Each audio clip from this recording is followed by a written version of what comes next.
오늘 본문에는 화목제에 관한 규례가 나옵니다. 화목제는 어떨 때 드리는 제사였을까요? 이것은 감사의 제사였습니다. 주로 세 가지 경우에 화목제를 드렸는데, 첫째는 자원해서 하나님께 감사할 때, 둘째는 서원을 이룬 후에 하나님께 감사할 때, 셋째는 특별한 감사의 제목이 있을 때 이 화목제를 드렸습니다. 그러니 이스라엘 백성들에게 있어서 화목제는 항상 축제와 같은 분위기였습니다. 이날은 모두가 감사하는 마음으로 하나님께 나와서 하나님이 그동안 우리에게 행하신 일을 묵상하고 찬양했습니다. 그러면서 하나님은 나에게 어떤 분이시고 나는 하나님께 어떤 존재인지가 제대로 정립되면서 바른 예배자의 삶으로 회복되는 시간이었습니다. 화목제라는 이름 그대로 나와 하나님이 화목하게 되는, 그래서 기쁨과 즐거움이 넘쳐나는 제사가 바로 화목제였습니다. 이날은 인간과 하나님과의 관계만 화목되는 날이 아니었습니다. 레위기 7장 15절에 보면 이날은 바쳐진 고기를 모두가 함께 나누어 먹으면서 인간과 인간의 화목도 이루는 날이었습니다. 다른 제사에서는 바쳐진 고기가 모두 불살라지는 반면에 화목제는 그 고기를 모두가 함께 나누어 먹으면서 주제를 나누는 제사였습니다. 그러니 우리가 이 화목제를 생각하면 얼마나 기쁨과 즐거움이 넘쳐났을까 상상이 됩니다. 위로는 하나님과의 관계가 회복되면서 기쁨이 넘쳐났고, 옆으로는 인간과의 관계가 회복되면서 또한 기쁨이 넘쳐났습니다. 따라서 화목제는 말 그대로 하나님과 나 사이에, 그리고 나와 이웃 사이에 진정한 평화와 화목을 가져오는 그야말로 축제의 날이었습니다. 요한일서 4장 10절에 보니 하나님은 예수님을 바로 그 화목제물로 이 땅에 보내셨다고 기록합니다. 사랑은 여기 있으니 우리가 하나님을 사랑한 것이 아니요 하나님이 우리를 사랑하사 우리 죄를 속하기 위하여 화목제물로 그 아들을 보내셨습니다. 오늘 본문에 나타난 화목제의 특징이 바로 관계의 회복, 기쁨의 회복이라는 점을 생각해 볼 때 하나님이 예수님을 이 땅에 보내신 목적은 바로 우리 안에 잃어버린 관계를 회복하시고 잃어버렸던 기쁨을 회복하시기 위함인 것임을 알 수 있습니다. 이 관계의 회복을 위해서 하나님이 하신 일이 무엇입니까? 바로 예수님을 십자가상에서 비참하게 죽이신 것입니다. 본문에 나타난 화목제는 물론 축제와 기쁨의 날이었지만 아무 희생 없이 치루어진 것은 아니었습니다. 2절에 보니 이 관계의 회복, 기쁨의 회복을 위해 소를 회막문 앞에서 잡아서 그 배를 가르고 내장을 다 끄집어내어서 불사르고 피를 제단 사방에 뿌리는 일을 했습니다. 그 피의 희생이 있은 후에 화목의 기쁨이 주어졌습니다.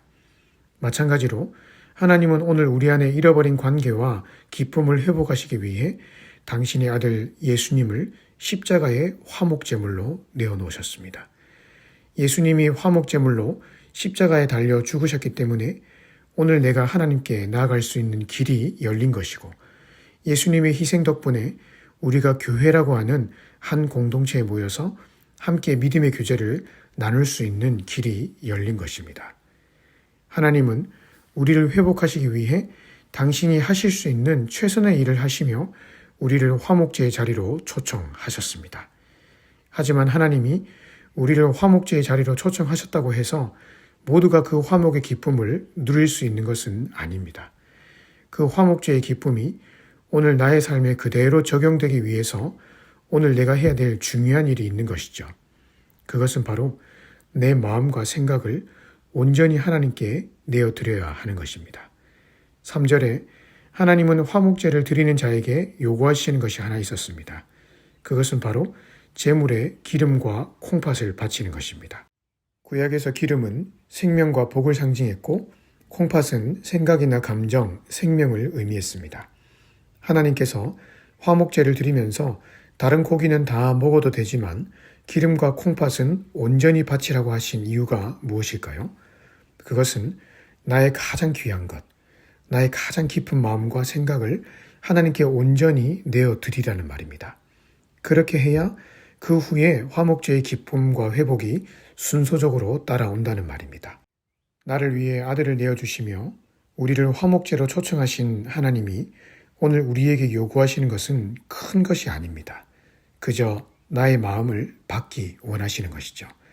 하나님이 베푸신 그 사랑을 내 가슴으로 깊이 받아들이는 것, 그리고 그 사랑 앞에서 나도 나의 최선의 것을 하나님께 드리며 살아가는 것, 그 중심이 하나님 앞에 바로 잡힐 때 그때 하나님은 그 마음을 받으시고 우리 안에 화목제에서 주어지는 그 기쁨과 회복을 베풀어 주시는 것입니다.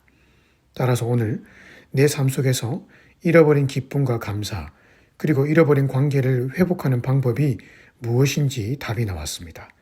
그것은 바로 하나님 앞에 내 마음을 온전히 드리며 나아가는 것입니다. 세상의 욕심과 자아의 정욕에 의해서 이리저리 분산되고 나누어진 마음이 아니라 어떻게 하면 하나님의 기쁨이 될 수 있을까 고민하며 하나님 앞에 온전히 내어드리는 마음, 하나님은 그 마음을 향기로운 냄새로 흠양하시고 우리의 삶에 기쁨과 감사, 관계를 회복시켜 주시는 것입니다.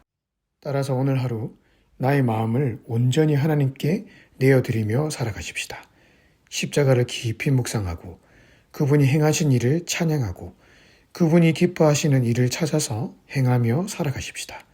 그러면 우리 안에 화목제의 기쁨과 회복이 다시금 일어나게 될 것입니다. 오늘 하루도 주님과 동행하며 승리의 길을 걸어가시기를 주님의 이름으로 축복합니다.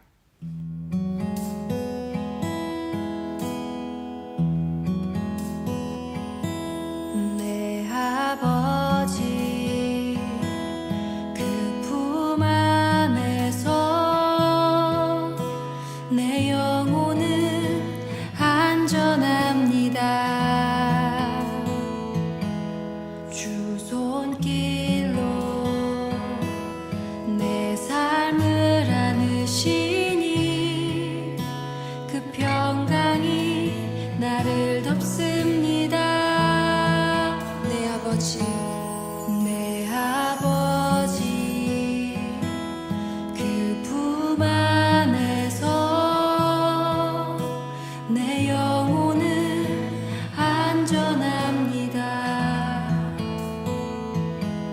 주 손길로 내 삶을 안으시니 그 평강이 나를 덮습니다. 나 비록 넘어지며 흔들리지만 주 내 안에 거하며 나를 붙드시니 내 생각을 주께로 돌리고 주시는 평강의 옷을 입습니다.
나를 붙드시 내 생각을 주께로 내 생각을 주께로 돌리고 주시는 평강의 옷을 입습니다. 아멘.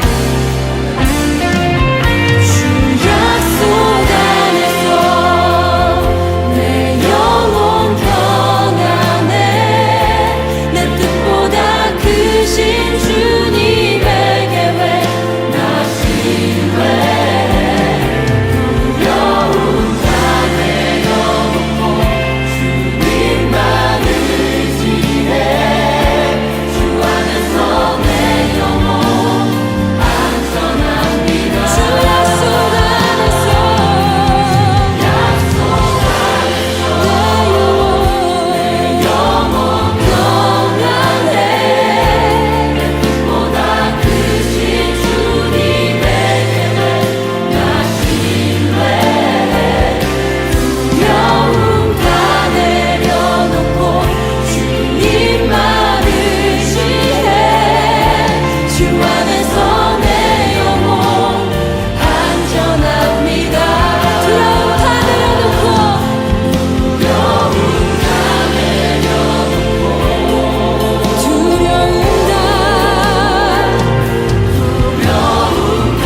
내려놓고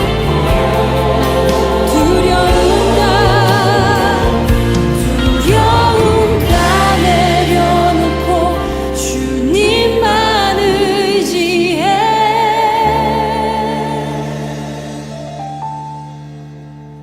주 안에서 내 영혼 안전합니다.